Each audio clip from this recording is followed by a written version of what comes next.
நீங்கள் பார்த்துக் கொண்டிருப்பது உங்கள் விஜய். வியாசாய விஷ்ணுரூபாய வியாசரூபாய விஷ்ணவே நமோ வை பிரம்ம நிதையே வாசிஷ்டாய நமோ நமஹ. நம் பாரத தேசத்தில் பல ரிஷிகள் வாழ்ந்திருந்தார்கள். அவர்கள் காட்டிலே தவம் புரிந்து அவர்கள் அறிந்த பிரம்மத்தை அனைவரும் அறியும்படிக்கு உபதேசித்தார்கள். ரிஷிகள், முனிகள், தபஸ்விகள், யதி, சந்நியாசி என்று இவர்களுக்கெல்லாம் எத்தனையோ பெயர்கள் உண்டு. ரிஷி என்றால் மந்திர திரஷ்டா. யாரொருத்தன் மந்திரத்தை நன்கு உணர்ந்து அதை கண்டு உலகத்தாருக்கு உபதேசிக்கிறானோ அவன் ரிஷி. இப்போ ஒன்னொன்னுத்துக்கு ஒரு ரிஷி உண்டு. காயத்ரிங்கிற மந்திரத்துக்கு ஒரு ரிஷி உண்டு, ராம மந்திரத்துக்கு ஒரு ரிஷி, பலா அதிபலாங்கிற மந்திரத்துக்கு ரிஷி. ராமனுக்கு அகஸ்தியர் மந்திரங்களை எல்லாம் உபதேசித்தார். ஏன் விஸ்வாமித்திரரே ராமனுக்கு பலா அதிபலாங்கிற மந்திரங்களை உபதேசித்தார். தூக்கம், பசி ஆகியவை வாட்டாமல் சோர்வில்லாமல் இருப்பதற்காக விஸ்வாமித்திரர் ராமனுக்கு மந்திரங்களை உபதேசித்தார். அந்த இரண்டு மந்திரங்களுக்கும் அகஸ்தியர் தான் ரிஷி. காயத்ரி, அதற்கும் ரிஷி உண்டு. ரிஷிகளெல்லாம் மந்திரங்களை காண்பார்கள். மந்திரத்தாலே சொல்லப்பட்ட பெருமானை நேரே காண்பார்கள். நேரே என்றால் வைகுந்தத்துக்கு போனால் நேரே பார்ப்போம். ஆனால் இவ்வுலகத்தில் தரிசன சமானாகாரமான சாட்சா்காரம், கண்ணுக்கு முன்னே பார்க்கிறா போலே தோற்றம், அவ்வளவு தெளிவிருக்கும். ஆனால் அடைந்து விட மாட்டோம். அடைவது வைகுந்தம் போன பிற்பாடு. அதுவரை நிச்சயமான தெளிவிருக்கும். இப்படி பார்த்த ரிஷிகள் தான் கூடி கூடி உபனிஷத்துக்களில் எத்தனையோ கருத்துக்களை சொல்லி உள்ளார்கள். அந்த கருத்துகளுக்கு பலம் கூட்டுவதற்காக, அவற்றை நிரூபிப்பதற்காக இதிகாசங்களையும் புராணங்களையும் எழுதினார்கள்.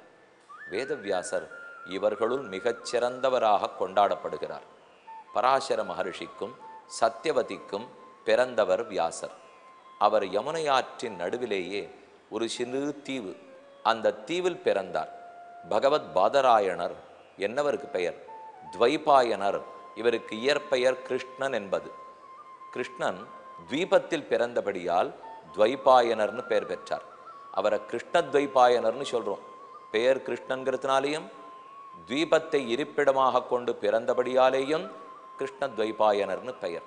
வேதவியாசர் வேதங்களை பிரித்து கொடுத்தார். 4 சிஷ்யர்களுக்கு கொடுத்தார். ரிக்வேதத்தை பைலர் என்னும் சிஷ்யருக்கு உபதேசித்தார். யஜுர்வேதத்தை வைசம்பாயனர் என்னும் சீடருக்கு கொடுத்தார். சாமவேதத்தை ஜைமினி என்னும் சீடருக்கு கொடுத்தார். கடைசியா அதர்வண வேதத்தை சுமந்து என்னும் சிஷ்யருக்கு உபதேசித்தார். 4 4 வேதங்களையும் கொடுத்தார். அதற்கு பிற்பாடு இதிகாசங்களையும் புராணங்களையும் பகுத்தும் பிரித்தும் கொடுத்தார். ரோமஹர்ஷணர்ங்கிற சீடர் அவர் கொண்டு இதிகாச புராணங்களை பரப்பினார். ரோமஹர்ஷனுடைய திருக்குமாரர் தான் சூத பௌராணிகர். அவர் சௌனகர் முதலான ரிஷிகளுக்கு எத்தனையோ அர்த்தங்களை உபதேசித்திருக்கிறார். இப்படி தான் இவர்களுடைய பரம்பரை. அப்போ தினப்படி இந்த குரு பரம்பரையை நினைத்து ஓர் நிமிடம் அவர்களுக்கு நன்றி செலுத்துவோமானால் இதில் சொல்லப்பட்ட எல்லா அர்த்தங்களையும் நாம் புரிஞ்சுடலாம். ரிஷிங்கிறதுக்கு பொருள் பார்த்தோம். முனி என்றால் மனநசீலகா முனிகி. யாரொருத்தன் நினைவாற்றலால் நினைத்து கொண்டே இருக்கிறானோ, சிந்தித்து தியானிக்கிறானோ அவன்தான் முனி. மனனம் பண்ணுறதுன்னா திரும்ப திரும்ப நினைப்பது. தாழ்ந்த பொருட்களை அல்ல, உயர்ந்த பரமாத்மாவை, பரமாத்மாவை பற்றி இடைவிடாமல் சிந்தித்து தியானிக்கிறான். தியானித்ததில் உறுதி பிறக்கிறது. உறுதியோடே கடைப்பிடிக்கிறான். கடைப்பிடித்ததனால உயர்ந்த நிலையை அடைகிறான். அதனால தான் முனி என்று சொல்லுகிறார்கள். முனிதல், கோபித்தல், கோபப்படுதல், சீறுதல் என்று தமிழில் ஒரு பொருள் உண்டு. முனியாதே அப்படின்னா, இப்போ நம்மாழ்வாரே ஒரு பாசுரத்தில் எங்கனேயோ அன்னமீர்காள் என்னை முனிவது நீர் என்று சாதிக்கிறார். முனிவதுன்னா கோபப்படுவது. அந்த கோபத்தை பற்றி நான் சொல்லலை. இப்போ முனின்னு சொன்னால் கோபப்படுவதல்ல, மனனம் பண்ணுபவன். என்னன்னு மனம் பண்ணுவார்? கோபம் உபயோகப்படாது என்று நினைத்து நினைத்து கோபத்தை தவிர்த்து கொள்ளுகிறார். ஆக ரிஷிகளோ முனிவர்களோ தங்களை நினைத்து நொந்து கொண்டது கிடையாது. ஏனெனில் உறுதி இருந்தபடியால், பகவத் தியானம் இருந்தபடியால் நாமும் நம்ம நினைத்து நொந்து கொள்ளாமல் ரிஷிகளைப் போல முனிகளைப் போல வாழலாம். மந்திரங்களை சொல்லலாம், பசி தாகத்தை மீறி இருக்கலாம், எந்த நோய்வாய்ப்படாமலும் இருக்கலாம். எல்லாத்துக்கும் வகை உண்டு. ஆனால் நாமே உயர்த்தி கொள்ள வேண்டும். தாழ்ந்த சிந்தனைகள்லேருந்து விலகி அழுக்கோட அழுக்கா கிடக்க மாட்டோங்கிற உறுதி இருந்து உயர்ந்த இடத்துல இருக்க வேண்டியவன் நான், ஆனந்தப்பட வேண்டியவன் யான். என்னத்துக்கு இந்த அழுக்கோட நான் சம்மந்தப்படணும்? இந்த வெறுப்பு முதல்ல நம்மகிட்ட வரணும். நாம் உயர்ந்தவன்கிற எண்ணம் இருக்கணும். தன்னடையே உயர்த்தி கொண்டு விடலாம். அப்படி நாம் வாழ முற்படும் போது பல பேர் கலகம் பண்ணுவார்கள். நாம் இப்போ இப்படி இருக்கிறது பல பேருக்கு பிடிக்காது, நம்மளை பிடிச்சி கீழ் எழுத்தணும் அப்படிங்கிறதுக்காக முயற்சி எடுப்பார்கள். அதிலெல்லாம் நாம் சிந்தனை செலுத்தக்கூடாது. தாழ்ந்தவர்கள் மூர்க்கர்கள், அந்த மூர்க்கர்கள்லாம் கலகம் பண்ணுவார். அதை கண்டு நாம் கலங்காமல் இருந்தால் கொஞ்ச நாளில் உலகம் உண்மையை புரிந்து கொண்டு விடும். நீ அவர்களை திரும்பி பார்க்காதே, தெய்வத்தை பார், சான்றோரை பார். அடுத்த ஸ்லோகம் என்ன தெரியுமா சொல்ல போறார்? மூர்க்கர்கள் ஒன்னை பற்றி கலகம் பண்ணிட்டு இருந்தா கண்டுகொள்ளாதே, கலங்காதே.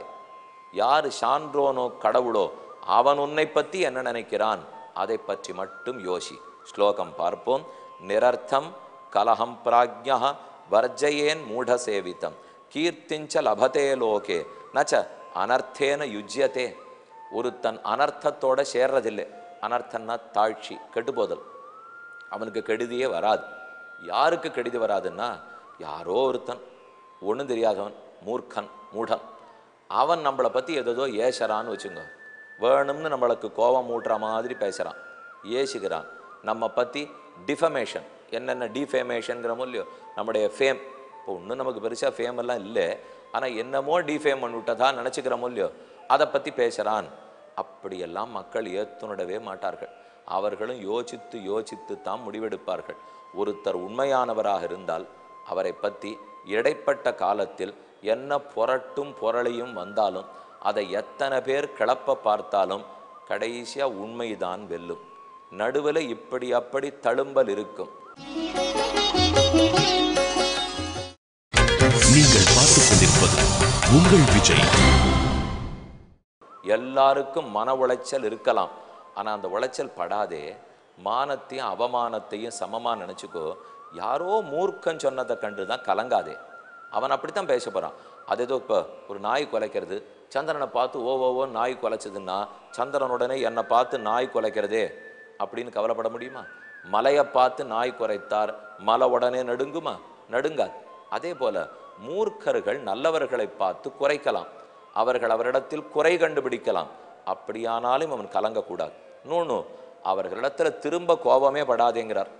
அவன் உன்னை கோபத்தை கலப்பணுங்கிறதுக்கு தான் பண்ணுறான், நீ அதனால் கலங்காதே. நீ இவ்வளவு குற்றம் பண்ணியிருக்கீர், இப்போ மன்னிப்பு கேட்டால் தான் ஆச்சு அப்படின்னு நம்மளை பார்த்து சொல்லுவா. நிஜத்தில் நம்ம ஒன்றும் குற்றமே பண்ணியிருக்கவே மாட்டோம். ஆனால் வேணும்னு நம்மளை பிடிச்சி இழுக்கணும், மன்னிப்பு கேட்க வைக்கணும், நம்ம தடுமாறணும், கோபப்படணும், வெடிக்கணும். இந்த எண்ணத்தில் தான் எதிராளி பண்ணுகிறான். இதை பற்றி ஏற்கனவே கூட சொல்லியிருக்கேன். நம்மளை வேணும்னு கோபப்படுத்தணும்னு சிலர் முயற்சிப்பார்கள். நான் கோபப்படுறதா இல்லை, நான் டென்ஷன் படுறதா இல்லை, நோ டிப்ரெஷன் அப்படிங்கிறதுல நாம் தெளிவாக இருந்துட்டோம், கொஞ்ச நேரத்தில் அவர்கள் விலகிப்படுவா. இதை பாருங்க, உங்களை பற்றி இந்த செய்தி வெளியிட போகிறோம், நீங்கள் பார்க்குறடா இப்படி தான் இருக்குது அப்படின்னு சொல்லி பயப்படுத்துவா. பதிலே சொல்லாமல் இருந்தால், ஏன் பதில் சொல்லலை, என்ன பயம் அப்படின்னு கேட்பார்கள். பதிலே சொல்லாமல் இருந்தால் தன்னடையே அடங்கி போகும். இப்போ நான் சொல்கிறது எதுக்கு தெரியுமா? நிஜத்திலே யார் நம்மளை பற்றி குற்றம் சொல்கிறாளோ அந்த குற்றத்தில் எந்த உண்மையும் இல்லை. அதில் நம்ம உறுதியாக இருக்கோன்னு வச்சுங்க, அப்போ எதுக்கும் பயந்து பதில் சொல்ல வேண்டிய தேவையே இல்லை. இல்லை உடனே மறுப்பறிக்கை வெளியிட வேண்டாமாண்ணா, நம்ம மறுப்பறிக்கை வெளியிட்டால் தான் இன்னும் 1000 பேர் தெரிஞ்சுப்பா. நம்ம மறுத்தே பேசலை, அப்போ சொல்லிட்டு இருக்கிறவனுக்கு 10 பேரைத்தான் தெரியும். எத்தனை பேரிடத்துல அவன் சொல்லிட்டு இருக்க முடியும்? மேலும் நமக்குத்தான் இந்த விஷயத்தில் உண்மையே இல்லைன்னு தெரியுமே, வருவது வதந்தி அப்படின்னு தெரிஞ்சுட்டோம்னால் அது எப்படியோ போயிட்டு போகிறது. நாம் இருக்கிற இடத்துல சேஃபாக இருக்கணும். நமக்கே அது உண்மை இல்லை பொய் என்று தெரிஞ்சுவிட்டா கவலைப்பட வேண்டாம். இல்லை, அந்த குற்றச்சாட்டில் உண்மை இருக்குன்னு வச்சுங்க, அப்போ நம்மை நாம் திருத்தி கொள்ள வேண்டும். குற்றச்சாட்டில் உண்மை இல்லையா, கவலைப்படாதே. மூர்க்கன் சாற்றும் குற்றச்சாட்டு, அதை கண்டே கொள்ளாதே. முதல்ல நம்மளை பற்றி ஒருத்தர் சொல்கிறாருன்னு வச்சுங்க, அவர் எப்படிப்பட்டவர்னு விசாரிங்க. இதுதான் அவருக்கு வேலை. அப்படின்னுட்டா கண்டே கொள்ள வேண்டாம். இல்லை சுவாமி, அவர் அப்படிலாம் பேசுகிறவர் இல்லை, ஆனால் ஏனோ என்னை பற்றி சொல்லியிருக்காருனால் அப்போ விஷயம் இருக்குது, உள்ளே போய் அவர்கிட்ட உட்காந்து பேசணும். என்ன சுவாமி, என்கிட்ட தப்பாக இருக்கா, நீர் இப்படி யோசிக்கிறா, நான் இப்படி நினச்சின்னு பண்ணேன், நீர் அப்படி நினச்சுன்னுட்டீர் போல் இருக்கு சொல்லி சமாதானத்துக்கு வரலாம். இந்த சுவாமிக்கு வேலையே மொட்டை கடுதாசி போடுறது தான் அப்படின்னு இருக்குன்னு வச்சுங்க, அதான் மொட்டை கடுதாசி. அதை பற்றி நாம் எதுக்கு இப்போ கவலைப்படணும்? அதை அப்படியே விட்டுடணும். மூர்க்கர்களுடைய கலகத்தை கண்டுகொள்ளாதே, ஏன்னா அவர்களுக்கு வேலையே கலகம் ஊட்டுவது தான். நாரதர் கலகம் பண்ணா கண்டுகொள்ளணும். அவர் மூர்க்கர் இல்லையே. நாரதா கலகப்பிரியாகனு சொல்வார்கள். நாரதன்னா கலகமா பண்ணுவார்? நாரதர் கலகம் நல்லத்தில் தான் எப்போதும் போய் முடியும். அப்ப நாரதன் நல்லதுக்காக கலகம் பண்ணா கண்டுகொள்ளணும். நாரதா இப்படி சொன்னீரே, நான் என்ன தப்பு பண்ணிவிட்டேன்? எத்தனை தேவர்கள் ரிஷிகளும் அவள்கிட்ட கேட்பா தெரியுமோ. ஆனா மற்ற பேர் லோகத்தில் இருக்கிற மூர்க்கர்கள் கலகம் பண்ணால் விட்டுடு. அப்ப நம்ம யாரை தெரியுமா பார்க்க வேண்டும்? கொஞ்சம் இடைப்பட்ட காலத்துல மன உளைச்சல் வரும். நம்ம இப்படி தப்பே பண்ணாத இருக்கிறச்சே நம்மளை பற்றி பேசுகிறார்களே என்று நமக்கே தோணும். வாஸ்தவம், ஏதோ பட வேண்டிய காலம் பட்டுத்தான் தீர வேண்டும். இதனால் பெருசாக கவலைப்பட வேண்டாம். கவலை இருக்கும், யாருக்கும் இருக்கும். அந்த கவலையை ஒரு 4 நாளானா தாண்டிடுவோம். அதுக்குள்ள அவசரப்பட்டு இவனை பிடிச்சு அவனை பிடிச்சு ஏதானு பேசுறதுக்கு போனோம், தேவையில்லாமல் நாமே பத்த வச்சா போல இருக்கும். இப்போ ஸ்லோகம் படிக்கிறேன். நிரர்த்தம் கலகம் பிராஜ்ஞா வர்ஜயேன் மூடசேவிதம். மூடர்கள் மூர்க்கர்கள் அவர்கள் கிளப்பிவிட்ட கலகத்தை பற்றி பிராஜ்ஞன் அறிவாளி கண்டுகொள்ளவே கூடாது. அறிவாளி மூர்க்கர்கள் செய்யும் கலகத்தையோ அவர்களுடைய ஏசுதலையோ கண்டுகொள்ளக்கூடாது. கீர்த்திஞ்சல் அபதே லோகே நச்ச அனர்த்தேன யுஜ்யதே. அதை போல் அவன் தெளிவா இருந்தானால், இதை கண்டுகொள்ளாமல் இருந்தால் அவனுடைய புகழ் திக்கட்டும் பரகுகிறது. 4 பேர் தப்பு சொல்லலாம், ஆனால் அதை கண்டுகொள்ளாமல் இருக்கணும். எப்படி இருப்பீள்? அவள் தான் குற்றம் சொல்கிறாளேன்னா வேற 2 பேரை பார்க்கணுங்கிறார். தெய்வம் நம்மளை எப்படி பார்க்கறதுன்னு புரிஞ்சுக்கோ. சான்றோர்கள் ஆழ்வார்கள் ஆச்சாரியர்கள் நோக்கத்தில் நான் சரியானவனான்னு பாரு. அவர்கள் நோக்கத்தில் சரியாத்தான் இருக்கேன்னால் இதை கண்டுகொள்ளாமல் இருக்கணும். மக்களே, நம்ம இடத்துலேயே 2 வகை உண்டு. பல விஷயம் நடந்துகிட்டே இருந்தாலும் ஆட்டம் நடந்துட்டுருக்கு, நாளைக்கு பார்த்துப்போம் என்று இருக்கிறவா உண்டு. ஆனால் அன்னைக்கே அந்த விஷயத்தை சால்வ் பண்ணாதான் தூக்கமே வரும், அப்படி இருக்கிறவாளும் உண்டு. இது எதில் தெரியுமா வச்சுக்கணும்? ஏதோ நமக்கு சின்ன சின்ன ப்ராப்ளம்கள்லாம் இருக்குது, அப்போவே முடிக்கணும்னாலாம் நடக்காது. அதே ஒரு நல்லவனுக்கு உதவணும்னு வச்சுங்க. ஒரு குழந்தைக்கு ஃபீஸ் கட்டணும், யாரோ ஒரு நோயாளிக்கு மருத்துவ செலவுக்கு பணம் கொடுக்கணும், யாரோ ஒருத்தருக்கு முடியல, 2 பேர் சண்டை போட்டுருக்கா, அவர்களுக்குள்ள அதை தீர்த்து வச்சாகணும். இதை போல இருக்கிறதெல்லாம் உடனே பண்ணணும்னு துடிங்கோ, தப்பு இல்லை. யாரோத்தர் நம்மளை பற்றி ஏதோ கிளப்பி விட்றா பாருங்க, இதை உடனே வாய் அடைக்கணுங்கிறதுக்காக நம்ம என்ன முயற்சி எடுத்தாலும் வாய் இன்னும் பெரிதாக கிழியும், அதை அடையாது. அப்போ இதை ஆறப்போட்டுத்தான் தீர்க்க வேண்டும். எல்லாவற்றையும் உடனடியாக முடிக்க முடியாது. நம்ம சற்றே அதுக்கு நேரம் கொடுக்கணும். கொடுத்துட்டோம்னால் it will have a natural டெத்துன்னு சொல்கிறோம் பாருங்க, அது தன்னடையே இறக்கும். அப்படி இருக்கிறவன் தான் உலகம் கொண்டாடும். இப்போ சாதாரணமாக ஒரு தப்பு பண்ணுறோம், ரொம்ப பெரிய மனுஷர் ஒரு தப்பு பண்ணிட்டார், தப்புங்கிறது தெரிஞ்சது. உடனே அந்த பெரிய மனுஷர் என்ன தெரியுமா பயப்படுறார்? ஓஹோ, இந்த தப்பு லோகத்துக்கு தெரிஞ்சுட்டா என்ன ஆகும்? பயப்பட வேண்டாம், இந்த தவறு என்னிடத்துல நடந்தது, நான் திருத்தி கொண்டேன். இதை சொன்னால் லோகம் எவ்வளவு மதிக்கும் தெரியுமோ? என்ன எல்லாருக்கும் தவறு நிகழ்வது சகஜம், மனித இயல்புங்கிறது மக்களுக்கும் தெரியும். ஒன்று, நாமெல்லாம் அப்பழுக்கற்றவர்கள் அல்லர்கள். திருமங்கை ஆழ்வாரே திருடியிருக்கார். ஏன்? தொண்டரடிப்புடி ஆழ்வார் தேவதேவிகாங்கிறவரிடத்தில் ஆசைப்பட்டார். இப்படியெல்லாம் கருத்துகள் இருக்கே, சரித்திரம் இருக்கே. அவர்கள் அத்தனை பேரும் திருந்தி ஓஹோன்னு உலகமே புகழும்படி தானே வாழ்ந்தார்கள். வால்மீகி திருடராக இருந்தார், அப்புறம் மாறினார், கதை கேள்விப்படுகிறோம். நாம யாரான்னு இப்போ வால்மீகி திருடர்னா நினைச்சுன்னு ராமாயணம் படிக்கிறோம். என்ன உயர்த்தி அவரை பற்றி ஒத்தொத்தருடைய மனசுல இருக்கு. ஆக நம்ம பற்றி ஒரு தப்பே நகழ்ந்துட்டாலும் நடந்துட்டாலும் மக்கள் அந்த தப்பை தெரிஞ்சிக்கப்படாது, தயவுசெய்து நினைக்க வேண்டாம். தெரியட்டும், தெரிஞ்சு நான் திருத்தினுட்டேன் அப்படின்னு சொல்லிட்டோம்னா மக்கள் மனசுல இன்னும் உயர்வோம்.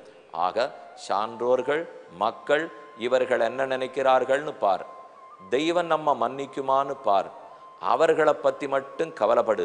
மூர்க்கர்கள் பண்ணும் கலகத்தை பற்றி கவலையே படாதே. இதைத்தான் மணவாள மாமுனிகள் மூர்க்கராவார்னு முடித்தார். முன்னோர் மொழிந்த முறை தப்பாமல் கேட்டு பின்னோர்ந்து தாமதனை பேசாதே, தன்னெஞ்சில் தோத்தினதே சொல்லி இது சுத்த உபதேசவர வார்த்ததென்பர் மூர்க்கராவார். இப்படி பேசுறது அவர்களுக்கு இயல்பு. அவர்களை கண்டுகொள்ளாதே, நீ உன்னை பற்றி நினை, சான்றோன நினை, தெய்வத்தை நினை. இந்த விஷயத்தை இன்னைக்கு நாம பார்த்தோம். ஆக ஆறார் என்னன்னு கலகம் பண்ணாங்கிறத பத்தி கவலைப்படாதே சொன்னார்.